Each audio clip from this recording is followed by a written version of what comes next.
Bonjour à tous, j'espère que vous allez bien et que vous passez une excellente journée. On se retrouve aujourd'hui pour une nouvelle vidéo sur Nabil El-Moudni et Carla Moreau. Vous l'ignorez peut-être, mais hier, le blogueur Nabil a annoncé à sa communauté que cette semaine, un procès avait eu lieu à Marseille suite à une plainte déposée par l'influenceuse Carla Moreau après que Nabil avait l'intention de retracer l'histoire de sorcellerie dont Carla était coupable envers beaucoup de personnalités françaises. Dans un nouveau reportage s'apparentant à celui de Marwa Loud et l'artiste, sauf que Carla aurait été très rapide en attaquant le blogueur en justice sous référé d'urgence afin de limiter toute action de Nabil à son encontre. Et si pourtant Carla jure avoir gagné justice pour empêcher ce dernier sortir le documentaire, Nabil lui confie que toute demande de Carla a été rejetée par le juge et est donc libre de s'exprimer librement par le biais de ses reportages. À la suite, Carla a de nouveau réagi et promet qu'il n'en est rien de toutes ces histoires et accuse même Nabil de mentir. Les deux personnalités ont donc de nouveau pris la parole et se clashent. Avant de vous laisser avec la vidéo, la team, n'oubliez pas pour les nouveaux de vous abonner et d'activer la cloche pour ne plus rien rater des prochaines vidéos et n'hésitez surtout pas à réagir en commentaire.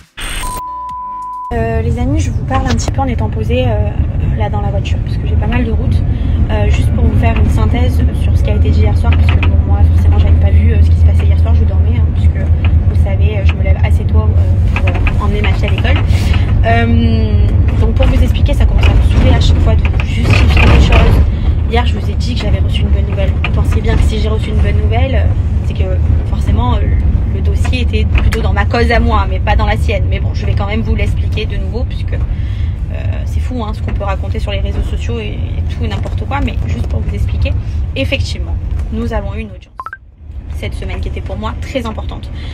Pour tout vous dire, on est qu'au début de l'audience, enfin qu'au début de cette histoire, puisque j'ai attaqué cette personne et d'autres personnes sur le volet pénal. Simplement sur le volet pénal, je ne suis pas en mesure de vous l'expliquer, puisque c'est pas dans mes droits et moi je suis hyper rigoureuse là-dessus. Et puis surtout, il y a une enquête qui est en cours, donc je peux pas vous en dire plus. Par contre, et moi je suis hyper rigoureuse là-dessus, et puis surtout il y a une enquête qui est en cours, donc je peux pas vous en dire plus. Par contre, sur la voie civile, ce qui était pour moi très important, c'est que je me suis rendu compte des droits que j'avais, droit en fait, tout simplement, que des vidéos, que des échanges WhatsApp, MMS, des notes vocales, des vidéos, des échanges qui me concernent, qui ont été prises à mon insu, ne soient pas diffusables. Ce n'est pas justifiable et c'est contre la loi, c'est-à-dire que effectivement ça, ce n'est pas possible, c'est-à-dire qu'un citoyen a des droits, ces droits-là il faut les respecter, et que je me suis rendu compte à quel point la vie privée d'une personne est importante et elle ne doit pas être diffusée sur les réseaux sociaux. D'ailleurs, je peux vous le dire, pour toutes les personnes qui peuvent être dans la même situation que moi, vous avez des droits en tant que citoyen, et c'est pas parce que je suis connue, n'importe quelle personne qui détient des vidéos privées à leur insu, des échanges WhatsApp, etc., n'ont pas le droit d'être diffusables. Et ça, j'en ai pris la notion maintenant. Vous pensez bien que si je l'avais appris il y a quelques années de ça, quand j'étais beaucoup plus jeune, j'aurais pris un autre dispositif que de céder au chantage, chose qui n'a pas été le cas. Mais c'est pas grave, mieux vaut tard que jamais. C'est en étant seule que je me suis rendu compte à quel point j'étais forte et à quel point j'avais un mental pour mener cette guerre et cette bataille qui m'a chagrinée, mais qui m'a vraiment fait du mal dans ma vie privée. Maintenant, là, lors d'aujourd'hui, je suis juste là pour vous expliquer que cette audience, je l'ai gagnée. Je l'ai gagnée parce qu'il n'a plus le droit de diffuser quoi que ce soit à mon égard. C'est-à-dire que il faut qu'à un moment donné, je suis quand même un être humain. Certes, j'ai un mental qui me permet de tenir, d'aller jusqu'au bout des choses, mais à un moment donné, j'ai pas le droit à subir des erreurs du passé, de quand j'étais jeune, toute ma vie. C'est-à-dire que c'est pas possible. J'ai pas tué quelqu'un, je n'ai pas violé quelqu'un. À un moment donné, il faut que ça cesse. Et surtout, donc effectivement, j'ai gagné. Mais en plus de ça, il est condamné à payer mes frais d'avocat, c'est-à-dire à payer tout le processus qui a été mis en place pour justement aller à cette audience. Donc voilà, il s'est bien chargé de pas vous le dire, puisque à l'écouter, il est dans son bon droit, mais effectivement que non. Alors il enchaîne les procédures contre moi. Bon, que grand bien lui fasse, je vais même pas débattre là-dessus, puisque vous connaissez tous l'histoire. Il détient des choses privées de moi, il me fait chanter là-dessus, il encaisse de l'argent, et puis le jour où j'arrête, il les sort, il les balance. Vous appellerez ça comme vous voulez. En tout cas, moi, ce que Vous appellerez ça comme vous voulez. En tout cas, moi, ce que je sais, c'est qu'au nom de la loi, c'est punissable. Et c'est exactement ce que je vais réaliser sur la voie pénale et la voie civile. Voilà, ça continuera. Je sais que ça peut, ça peut vous intéresser peut-être à plusieurs personnes de suivre ce que j'ai mis en place. Donc, j'hésiterai pas à vous le faire si je peux me permettre de le faire dans l'enquête. Parce que je sais qu'il n'y a pas que moi qui peut être harcelé, qui peut subir une injustice. Donc, si ça peut vous aider, je le ferai. Si je peux vous donner de la force, je le ferai aussi. En tout cas, je suis très contente de ce qui a été mis en place, très contente que ma demande a été recevable et à quel point je suis dans mes droits. Et surtout vous rassurer, en fait, si je vous fais cette story, c'est juste pour vous dire ça. Le droit d'un citoyen est important et c'est après cette audience que j'ai réalisé à quel point ça l'était. Donc, vous avez le droit, on ne peut pas faire chanter qui que ce soit à travers des échanges, des vies privées qui vont en votre... J'ai pas compris parce que j'ai commencé à recevoir pas mal de messages, mais je viens de comprendre que ça a fait une story de l'autre côté pour dire que j'avais perdu, etc.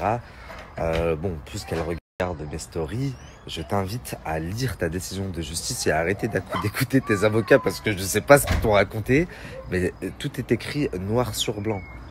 Elle m'a attaqué pour m'empêcher de sortir le documentaire. On m'a dit, tu peux sortir tout ce que tu veux, sauf mettre les vidéos où on la voit, les conversations de sa voix. Si je veux refaire une reconstitution, je peux refaire une reconstitution. Si je veux dire tout ce que j'ai vu de mes yeux, je peux le faire. Elle m'a attaqué pour qu'elle m'interdise même de dire Carla dans mes stories. Or non, ça n'existe pas. Ils t'ont dit c'est mort, donc tu n'as pas gagné, mon documentaire sort. C'est pour ça que tu m'as attaqué en référé urgence. Si le référé en urgence a été accepté, c'est parce qu'elle a dit il va sortir un documentaire là, regardez, il a fait des stories. Bah, on m'a dit que je pouvais quand même le sortir, le documentaire. Il y a aucun souci là-dessus. Par contre, en attendant la prochaine date où c'est moi qui l'ai assigné, où on lui a remis une convocation, je ne peux pas sortir les vidéos, etc. Bon, après ça, on en reparlera en octobre lors du jugement. Mais mon documentaire sort dans tous les cas, et j'ai même décidé d'avancer la date. D'ailleurs, la famille, je suis à la recherche d'une petite blonde au visage mi-angélique, mi-démoniaque pour jouer dans un de mes documentaires très prochainement. Elle a même demandé, la famille, vous savez, elle a demandé à ce que le jour du jugement, je remette une clé USB avec toutes les vidéos et enregistrements, etc. que j'ai à son sujet, si j'en ai, que le juge m'ordonne de tout lui rendre et que si je ne le fasse pas, il me fixe 500 € de pénalité à lui remettre, refuser, rejeter. Dites-lui de vous mettre je sais pas si elle essaye de me pousser à la faute, genre pour que je vous la mette, mais dites-lui de vous la mettre, vous verrez, elle n'a rien gagné du tout. Elle avait demandé aussi à ce que je paye 50 000 € de cheveux à rejeter. Enfin bref, je comprends pas ce qu'elle vous raconte. Et frais d'avocat, bah, si j'ai payé ses frais d'avocat, dites-lui de vous montrer une preuve de virement. Que je paye déjà les miens.